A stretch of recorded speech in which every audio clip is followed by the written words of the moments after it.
तो जीवन की फर्स्ट अवस्था क्या है? किशोरावस्था। किशोरावस्था में क्या है? जीवों के जीवन चक्र की पूर्व प्रजनन काल अब किशोरावस्था कहलाती है। इसमें क्या होता है कि जीव के जन्म से लेकर तब तक की अवस्था जब तक कि जीव लैंगिक रूप से परिपक्व नहीं होता है, किशोरावस्था कहलाती है। किशोरावस्था में जीवों के शरीर की वृद्धि एवं विकास होता है। जंतुओं और मनुष्यों में लंबाई वृद्धि प्रमुख रूप से किशोरावस्था तक ही सीमित रहती है। यह अवस्था भिन्न भिन्न जीवों में भिन्न भिन्न होती है। पादपों में इस अवस्था को कायिक या वर्धी अवस्था कहते हैं।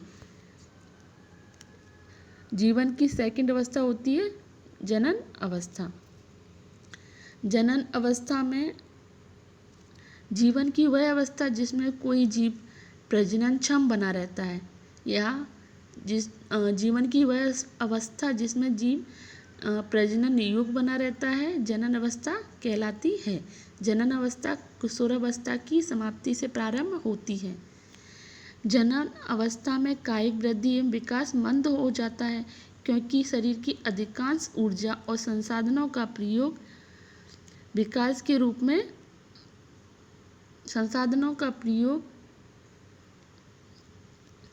प्रयोग लैंगिक अंगों की वृद्धि एवं विकास में होता है। पादपों में पुष्पन का प्रारंभ, आवृतबीजी पादपों में जनन अवस्था का प्रारंभ होता है।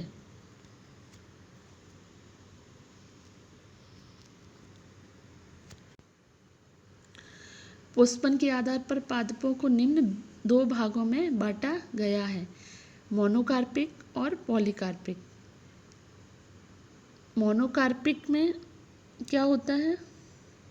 मोनोकार्पिक, इसमें पादप अपने जीवन काल में केवल एक बार पुष्प धारण करता है। पुष्प पादपों का जनन अंग है, जिसमें फल का निर्माण होता है। उसके बाद पादप जीर्णावस्था ग्रहण कर लेता है। तो मोनोकार्पिक में क्या है? पादप अपने जीवन काल में केवल एक बार पुष्प धारण करता है, उसके बाद वह फल धारण करता है और उसके बाद वह जीर्णावस्था को प्राप्त हो जाता है। इसका एग्जाम्पल है सभी वार्षिक पौधे जैसे गेहूँ, मटर, सरसों, और द्विवार्षिक पौधे मूली, गाजर, गोभी।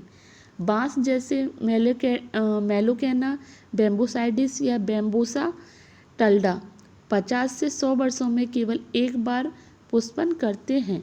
तो पुष्प आने व फल बनने के बाद बांस के पेड़ मर जाते हैं। तो MCQ का क्वेश्चन बनता है कि ऐसे किस प्लांट में 100 वर्षों में एक बार पुष्प होता है, या अपने जीवन काल में केवल एक ही बार पुष्प धारण करने वाला प्लांट्स कौन है? तो आंसर होगा बांस, बैम्बूसा टल्डा या मेलोकेना बैम्बूसाइडिस इसके बॉटनिकल नेम हैं। सेकंड है पॉलीकार्पिक। पॉलीकार्पिक में क्या होता है कि सामान्यतः सभी बहुवर्षीय पौधे पूर्ण कायिक वृद्धि के पश्चात प्रत्येक वर्ष एक विशिष्ट मौसम में ही पुष्प धारण करते हैं। तो पॉलीकार्पिक में क्या होता है? पौधे जब कायिक वृद्धि के पश्चात एक विशिष्ट मौसम में पुष्प धारण करते हैं, जैसे आम, सेब, अमरूद एग्जाम्पल etc। ठीक है। इसका एक MCQ के लिए क्वेश्चन है कि नीलगिरी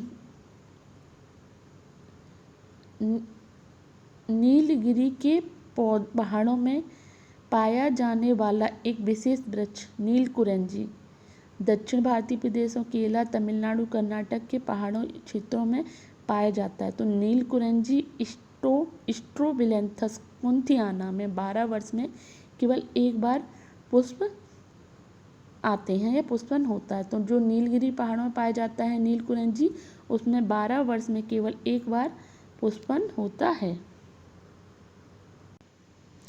नेक्स्ट, जंतुओं में जनन काल के आधार पर 2 समूहों में वर्गीकृत किया गया है। तो जंतुओं को जो उसके जन्म काल के आधार या जनन अवस्था के आधार पर 2 समूहों में वर्गीकृत किया गया है। एक होता है मौसमी प्रजनक और दूसरा होता है सतत प्रजनक।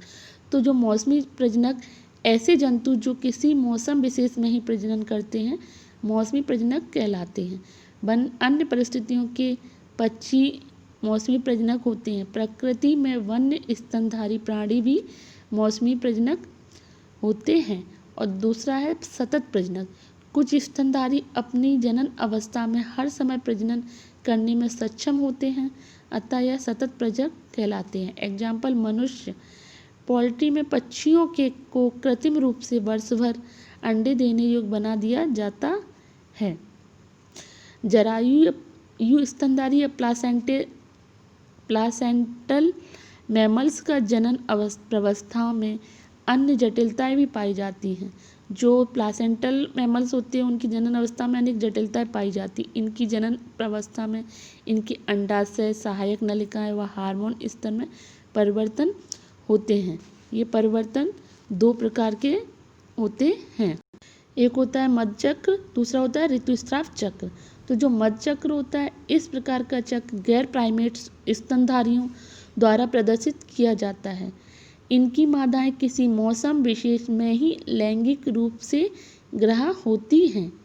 जो मध्य चक्र होता है वो गैर प्राइमेट्स में पाया जाता है। इनके आपको एग्जाम्पल अच्छी तरह से याद करना है। इस चैप्टर में आपको एग्जाम्पल बहुत अच्छी तरह से याद रखना है, क्योंकि MCQ अधिकतर एग्जाम्पल से ही बनता है इस चैप्टर में। ओके, तो इसका एग्जाम्पल क्या है? गाय, भेड़, चूहा, हिरन, कुत्ता, चीता etc। लैंगिक रूप से ग्रह होने की अवधि मध्य चक्र कहलाती है। सेकंड है ऋतुस्राव चक्र। तो प्राइमेट्स स्तनधारी जनन अवस्था के समय ऋतु चक्र का प्रदर्शन करते हैं। तो जो प्राइमेट्स होते हैं उनमें ऋतुस्राव चक्र पाया जाता है, और जो गैर प्राइमेट्स होते हैं उनमें मध्य चक्र पाया जाता है।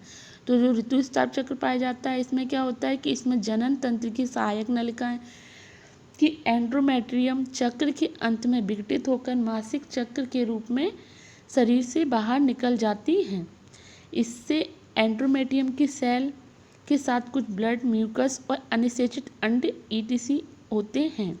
यह 27 से 28 दिन में एक बार होता है, अतः इसे मासिक चक्र, ऋतुस्राव चक्र कहते हैं। तो ऋतुस्राव चक्र किस में पाया जाता है? प्राइमेट्स में पाया जाता है। इसका एग्जाम्पल क्या है? बंदर, लंगूर, उटांग, एप्स। और गैर प्राइमेट्स किस में पाया जाता? मध्य चक्र गैर प्राइमेट्स में पाया जाता है। इसके एग्जाम्पल गाय, भेड़, चूहा, हिरन, कुत्ता, चीता etc। लास्ट स्टेज है जीवन चक्र की, जीवन अवस्था की लास्ट स्टेज है जीर्णावस्था। जीवों में प्रजनन काल के बाद की अवस्था अंतिम अवस्था कहलाती है। इस अवस्था में जीवों की प्रजनन क्षमता क्षीण या समाप्त हो जाती है। साथ ही साथ जीव में संरचनात्मक कार्य की आभास होता है। परिणाम स्वरूप जीव जीवन की अंतिम अवस्था मृत्यु को प्राप्त होता है। अभी हम पढ़ेंगे लैंगिक जनन की घटनाएं कि लैंगिक जनन में कौन कौन सी घटनाएं पाई जाती हैं।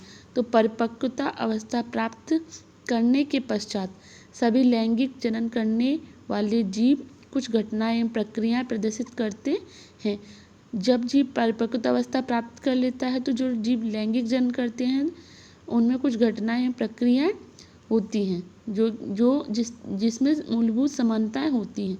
जंतु और पादप दोनों ही लैंगिक जनन में विपरीत लिंग वाले युग्मकों का निर्माण करते हैं। जंतु और पादप दोनों में ही लैंगिक जनन में विपरीत युग्मक निर्माण होता है, जिनके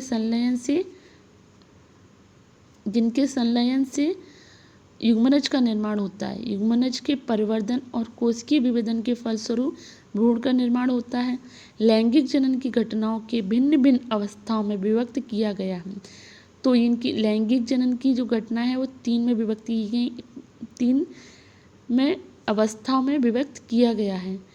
नंबर 1 है निषेचन पूर्व घटना, नंबर 2 है निषेचन, नंबर 3 है निषेचन पश्च घटना।